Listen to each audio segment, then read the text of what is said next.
work of art in the Age of Metaverse Reproduction. Essay 3. In even the most perfect reproduction, one thing is lacking: the here and now of the work of art, its unique existence in a particular place. It is this unique existence, and nothing else, that bears the mark of the history to which the work has been subject.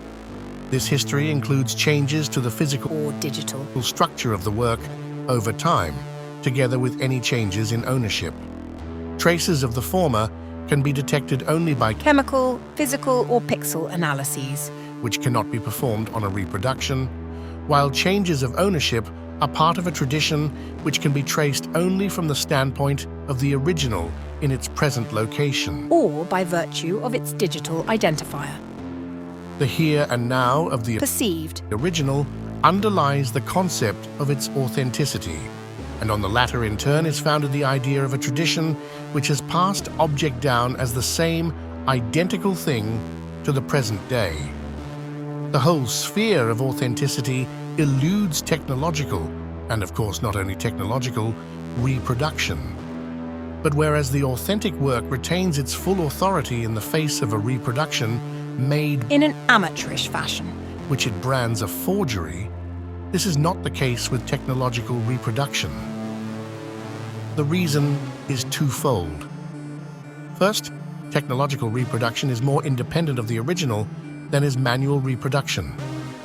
For example, in photography, it can bring out aspects of the original that are accessible only to the lens, which is adjustable and can easily change viewpoint, but not to the human eye, or it can use certain processes such as enlargement or slow motion to record images which escape natural optics altogether.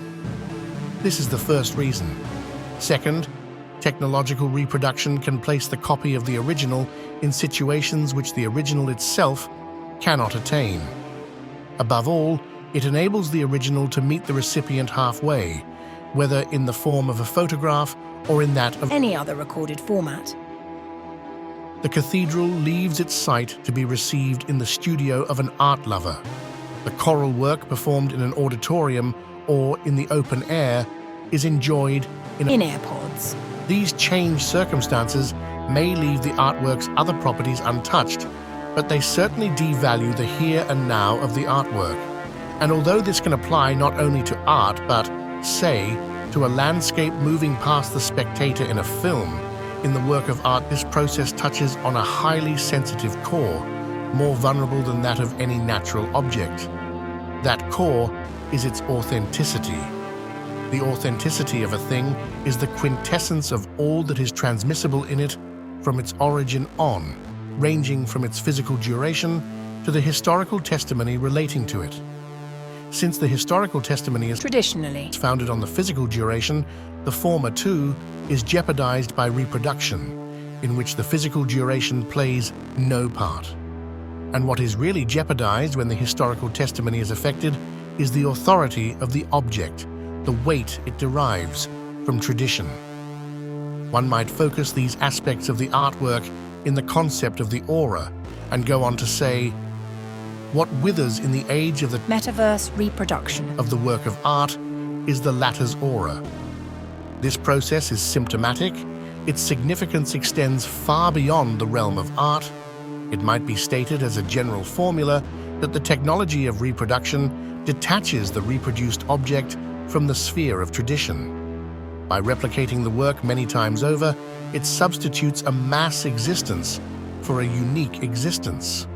And in permitting the reproduction to reach the recipient in his or her own situation, it actualizes that which is reproduced.